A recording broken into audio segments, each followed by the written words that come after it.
하나님의 뜻으로 그리스도 예수 안에 있는 생명의 약속을 따라 그리스도 예수의 사도가 된 나 바울이 사랑하는 아들 디모데에게 이 편지를 씁니다. 하나님 아버지와 우리 주 그리스도 예수께서 내려주시는 은혜와 자비와 평화가 그대에게 있기를 빕니다.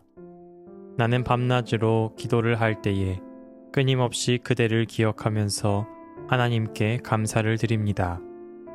나는 조상들을 본받아 깨끗한 양심으로 하나님을 섬깁니다. 나는 그대의 눈물을 기억하면서 그대를 보기를 원합니다. 그대를 만나봄으로 나는 기쁨이 충만해지고 싶습니다. 나는 그대 속에 있는 거짓 없는 믿음을 기억합니다.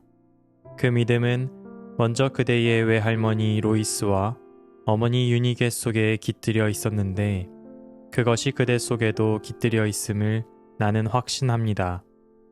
이런 이유로 나는 그대를 일깨워서 그대가 나의 안수로 말미암아 그대 속에 간직하고 있는 하나님의 은사에 다시 불을 붙이게 하려고 합니다. 하나님께서는 우리에게 비겁함의 영을 주신 것이 아니라 능력과 사랑과 절제의 영을 주셨습니다. 디모데후서 1장 1절에서 7절 말씀. 살다 보면 누군가의 빈자리가 유독 크게 느껴지는 날이 있습니다. 훌륭한 부모님이나 나를 아껴주던 스승이 곁을 떠난 뒤 어려운 결정 앞에 섰을 때 우리는 그분이라면 이럴 때 뭐라고 하셨을까? 혹은 그분이라면 어떤 표정으로 나를 바라봐 주셨을까 하고 그분이 남긴 삶의 궤적을 쫓으며 답을 찾아내 보곤 합니다. 오늘 우리가 읽은 디모데후서는 바로 그런 그리움이 만들어낸 글입니다. 신학적으로 보면 이 편지는 바울이 세상을 떠난 뒤 그를 따르던 제자들이 바울의 이름을 빌려 쓴 기억의 기록이라고 할 수 있습니다. 스승이 사라진 뒤 홀로 남겨진 공동체가 만약 선생님이 지금 우리 곁에 계신다면 떨고 있는 우리에게 무엇이라 말씀하실까를 치열하게 고민하며 써내려간 응답인 셈입니다. 흥미로운 것은 이 기억의 기록이 가장 먼저 언급하는 것이 바울의 대단한 업적이 아니라는 사실입니다. 5절에서 글의 화자는 디모데의 내면에 있는 거짓 없는 믿음을 언급하며 그 기원을 그의 외할머니 로이스와 어머니 유니게에게서 찾습니다. 성경의 기록을 보면 디모데의 어머니 유니게는 유대인이었지만 그리스 사람과 결혼해 가정을 꾸린 여성이었습니다. 지금으로 치면 서로 다른 종교와 가치관, 문화가 매일같이 충돌하는 다문화 가정이라 할 수 있습니다. 당시 유대 사회는 순수한 전통을 지키는 것을 목숨처럼 여겼기에 유니게와 로이스 같은 여성들은 아마도 어느 쪽에도 온전히 속하지 못한 채 주변인으로 살아가야 했을 것입니다. 그들은 매일 갈등과 차별을 온몸으로 받아내며 살았습니다. 이들이 디모데에게 물려준 거짓 없는 믿음이란 바로 그 삶의 자리에서 배운 정직함입니다. 여기서 거짓 없다는 말로 번역된 헬라어의 어원을 보면 본래 연극 배우들이 쓰는 가면을 벗었다는 뜻입니다. 우리는 흔히 누군가에게 인정받기 위해 혹은 신앙적으로 거룩해 보이기 위해 괜찮은 척하는 가면을 쓰고 살아갑니다. 하지만 유니게와 로이스는 디모데에게 그런 가면을 쓰는 법을 가르치지 않았습니다. 그들은 삶의 무게에 짓눌려 눈물이 날 때 억지로 참지 않았고 세상의 시선이 두려울 때는 그 두려움을 아들 앞에서 숨기지 않았습니다. 오히려 그 연약한 모습 그대로를 드러내며 그 안에서 어떻게 다시 일어서는지를 보여주었습니다. 그래서 오늘 본문 4절에서 바울이 기억한다고 말하는 디모데의 눈물은 실패의 흔적이 아닙니다. 그것은 디모데가 어머니로부터 슬플 땐 울어도 괜찮다. 하지만 그 정직함이 너를 살릴 것이다 라는 위대한 교훈을 제대로 물려받았다는 증거입니다.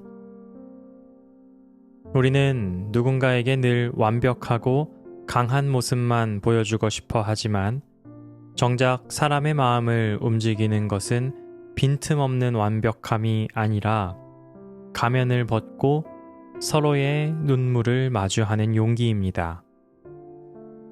이렇게 가면을 벗고 서로의 눈물을 마주하는 정직함은 단순히 개인의 위로에 머물지 않고 세상을 대하는 커다란 용기로 이어집니다. 오늘 본문 7절은 우리에게 아주 중요한 선언을 들려줍니다. 하나님께서는 우리에게 비겁함의 영을 주신 것이 아니라 능력과 사랑과 절제의 영을 주셨습니다. 당시 디모데와 그가 속한 공동체가 처했던 상황을 떠올려 보십시오. 존경하던 스승은 감옥에 갇혀 사회적 낙인이 찍혔고 세상은 그들을 향해 너희도 저 범죄자와 한패냐 라고 비웃고 있었습니다. 이런 상황에서 사람들이 선택하기 가장 쉬운 길은 비겁함입니다. 모르는 척 입을 닫거나 나만 아니면 된다는 식으로 숨어버리는 것이죠. 하지만 로이스와 유니게가 보여준 경계인의 신앙은 바로 이 지점에서 빛을 발합니다. 유대인도 아니고 그렇다고 온전한 그리스인도 아닌 자리에서 평생을 주변인으로 살며 세상의 따가운 시선을 견뎌온 이 여성들에게 신앙은 안전한 울타리 안에 숨는 것이 아니었습니다. 오히려 폭풍을 치는 세상 한복판에서 두려워하지 않고 사랑하는 법을 배우는 것이었습니다. 그들이 디모데에게 물려준 능력은 남을 굴복시키는 힘이 아니었습니다. 그것은 세상이 수치라고 부르는 것들, 즉 감옥에 갇힌 자의 눈물과 소외된 이들의 손을 부끄러워하지 않고 잡을 수 있는 연대의 능력이었습니다. 또한 그들이 보여준 절제는 욕망을 억누르는 금욕이 아니라 요동치는 세상의 흐름 속에서도 중심을 잃지 않고 내가 걸어가야 할 길을 묵묵히 걷는 단단한 마음이었습니다. 앞서 우리가 이야기한 가면을 벗은 정직함이 사회적 압박을 이겨내는 단단한 뼈대가 된 것입니다. 신앙의 유산은 우리가 처한 복잡하고 모순된 삶의 자리에서 가면을 벗고 서로의 연약함을 보듬는 일에서 시작됩니다. 이처럼 가면을 벗은 정직함은 나약함의 증거가 아니라 거친 세상 속에서도 나 자신을 잃지 않게 하는 가장 단단한 무기가 됩니다. 이제 우리는 이 마음을 품고 우리가 그토록 피하고 싶어 했던 그 자리, 바로 삶의 경계선을 다시 바라보아야 합니다. 보통 사람들은 경계선을 위험한 곳 혹은 빨리 벗어나야 할 혼란스러운 곳이라 생각합니다. 하지만 유니게가 보여주었듯 신앙의 가장 뜨거운 생명력은 언제나 안온한 중심부가 아니라 아슬아슬한 경계선 위에서 피어납니다. 왜일까요? 그곳이야말로 누군가를 정죄하는 완벽한 정답 대신 서로의 아픔을 보듬는 간절한 사랑이 가장 먼저 필요하기 때문입니다. 우리가 서 있는 그 갈등의 자리, 누구의 편도 들기 어려운 그 아슬아슬한 경계선은 사실 하나님의 사랑이 가장 먼저 도착해 있는 곳입니다. 그러니 여러분, 우리 이제 조금 더 용기를 내어 봅시다. 누군가에게 그럴듯하게 보이기 위해 애써 가면을 쓰는 수고를 이제는 내려놓읍시다. 대신 슬플 땐 함께 울고 두려울 땐 그 두려움을 정직하게 인정하며 곁에 있는 이들의 손을 잡아줍시다. 그것이 우리가 세상에 남겨줄 가장 고귀한 유산입니다.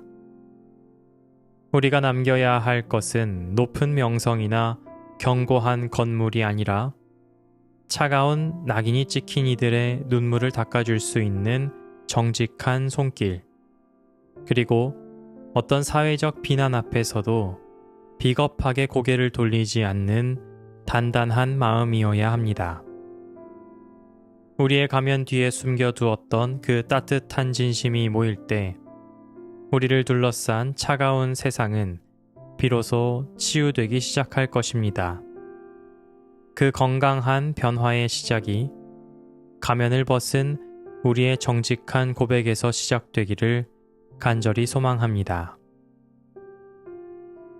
하나님, 우리는 그동안 남들에게 괜찮아 보이기 위해 혹은 신앙이 좋아 보이기 위해 종교라는 가면을 쓰고 살아왔습니다. 거룩해 보여야 한다는 욕심 때문에 우리 내면의 어두움을 외면해 왔습니다. 주님, 우리의 서툰 발걸음과 숨기고 싶었던 눈물이 사실은 당신의 은총이 시작되는 정직한 통로였음을 깨닫게 해주십시오. 내 안의 연약함을 정직하게 마주할 때 비로소 내 곁에 있는 이들의 아픈 눈물도 마주할 수 있음을 기억하게 해 주십시오. 가면을 벗은 우리의 진실한 고백이 모여 세상을 조금 더 따뜻하고 숨쉬기 좋은 곳으로 읽어가는 복된 하루가 되도록 인도해 주십시오. 아멘.